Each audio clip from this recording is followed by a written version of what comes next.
میں آپ کو سارے قرآن کا خلاصہ بتا دیتا ہوں، سارے قرآن کا خلاصہ بتا دیتا ہوں۔ ایک چھوٹی سی سورت سارے قرآن کا خلاصہ ہے، یاد رہے گی تو فائدہ اٹھاؤ گے، نہیں رہے گی تو فقیرانہ آئے صدا کر چلے، میاں خوش رہو ہم دعا کر چلے۔ چلو تمہارا اتنا تو احسان ہے کہ بیٹھ کے سن لو۔ قرآن میرے اللہ کا علم ہے، میرے نبی کی زبان سے نکلا ہے، اور یہ دونوں بے خطا ہستیاں ہیں۔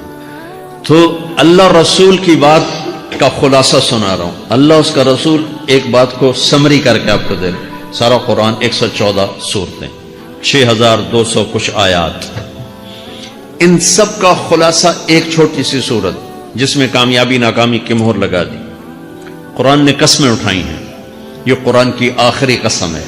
قسم اٹھانے سے بات طاقتور ہو جاتی، اللہ کو قسم کی ضرورت نہیں ہمیں سمجھانے کے لیے۔ پہلی قسم قرآن کی سورہ نساء میں فَلَا وَرَبِّكَ لَا يُؤْمِنُونَ حَتَّى يُحَكِّمُوكَ فِي مَا شَجَرَ بَيْنَهُمْ، یہ پہلی قسم۔ دوسری آخری قسم ہے قرآن کی وَالْعَصْرِ، یہ آپ کو بتانا چاہتا ہوں، مجھے زمانے کی قسم۔ بچوں یہ بنیاد بنا لو، پھر آنکھیں بند کر کے چلو۔ تمہیں نوکری ملے تو بھی موج ہے، نہ ملے تو بھی موج ہے، تمہارے پاس دنیا کا علم آئے کم آئے زیادہ، یہ چار باتیں ہیں تو تمہیں خوشخبری ہے۔ میرا اللہ نے کہا والعصر، مجھے قسم ہے زمانے کی، ان الانسان لفی خسر، ساری دنیا کے انسان یقیناً ناکامی کے سمندر میں ڈوب گئے۔ فی کا لفظ بہت خوفناک مطلب دے رہا ہے، یوں دکھا رہا ہے جیسے سفینہ انسانیت ناکامی کے سمندر میں ڈوب رہا ہو، غرق ہو رہا ہو۔ تو پوچھنے والا پوچھتا ہے یا اللہ کوئی بچا، کوئی بچنے کی امید؟ کہاں؟ چار کام کرنے والے ناکامی سے بچ سکتے ہیں۔ اچھا ناکامی کسے کہتے ہیں؟ اللہ کی نظر میں اللہ کا راضی ہونا کامیابی ہے، اور اللہ کا ناراض ہونا ناکامی ہے۔ جنت کا مل جانا کامیابی ہے، اور جہنم میں گر جانا ناکامی ہے۔ یہ قرآن کا مفہوم ہے۔ فَمَنْ زُحْزِحَ عَنِ النَّارِ وَأُدْخِلَ الْجَنَّةَ فَقَدْ فَازَ، جو جہنم سے بچ کے جنت میں چلا گیا وہ کامیاب۔ ناکام کون ہے؟ قل ان الخاسرین الذین خسروا انفسهم واهلیہم یوم القیامہ الا ذلک هو الخسران المبین لهم من فوقهم ظلل من النار ومن تحتهم ظلل، جو قیامت کے دن جہنم میں گر گیا یہ ناکام ہے۔ اس مفہوم کو ذہن میں بٹھائیں۔ پیسے کا مل جانا ایک وقتی کامیابی، نہ ملنا ایک وقتی ناکامی ہے۔ یہ کامیابی ناکامی ہے ہی نہیں، یہ حالات ہیں، حالات ہیں، امتحان ہے۔ اللہ نے یزید کو تخت دے دیا اور حسین کو نیزے پہ چڑھا دیا، تو کیا اللہ تعالیٰ حسین سے ناراض ہے اور یزید سے راضی ہے؟ جو انسانیت کے لیے پھٹکار ہو اس کو 3 بر اعظم کی حکومت مل رہی ہے تو ایک امتحان ہے، امتحان ہے۔ آل رسول کے سر کٹ کے نیزوں پہ چڑھ رہے ہیں، امتحان ہے۔ میرے نبی کے پیٹ پہ 2 پتھر بندھے ہوئے ہیں، امتحان ہے۔ حضرت عمر رضی اللہ عنہ آپ کے حجرے میں آئے تو فقر، تو رونے لگے۔ آپ نے کہا کیوں رو رہے ہو؟ کہ یا رسول اللہ یہ ایران کے بادشاہ، یہ روم کے بادشاہ سونے کے برتنوں میں کھانے کھاتے، زربفت کے مساریوں پر بستروں پر وہ آرام کرتے ہیں، اور آپ 2 جہان کے سردار ہو کر یہ حال۔ آپ نے کہا عمر ان کے لیے دنیا میں، ہمارے لیے آخرت میں۔ تو میرے اللہ نے کہا والعصر، زمانے کی قسم ساری دنیا کے انسان ناکام ہیں، ناکام۔ ناکامی کیا ہے؟ جہنم۔ کون بچا اس ناکامی سے؟ کوئی بچ سکتا ہے؟ اللہ نے کہا 4 کام کرنے والے بچ جائیں گے، 4 کام کرنے والے۔ الا الذین آمنوا، جو ایمان لائے۔ ایمان ناکامی سے نکالنے کی پہلی شرط ہے۔ وعملوا الصالحات، جنہوں نے اچھے اعمال کیے۔ اچھا عمل ناکامی سے نکلنے کی دوسری شرط ہے۔ وتواصوا بالحق، جنہوں نے حق کی دعوت دی۔ یہ تبلیغ کا کام، جس کو آپ تبلیغی جماعت سمجھتے ہیں، یہ تبلیغی جماعت نہیں ہے، یہ میرے رب کی لگائی ہوئی ذمہ داری ہے ختم نبوت کی وجہ سے، کہ میرے نبی کے بعد اب کوئی نہیں آئے گا۔ تم اے امت محمد اس دعوت کے کام کو اور حق کی دعوت کو تم آگے پہنچاؤ گے۔ وتواصوا بالحق، یہ لازمی پیپر ہیں، کمپلسری پیپر، اس میں نقل بھی نہیں لگ سکتی ہے، یہ لازمی پیپر ہے۔ وتواصوا بالحق، کہ اب کوئی نبی نہیں آنے والا، لہٰذا ایک دوسرے کو تیار کرو، دنیا تک جاؤ، یہ تمہارے ذمہ ہے۔ یہ ناکامی سے نکلنے کی تیسری شرط ہے۔ چوتھا پیپر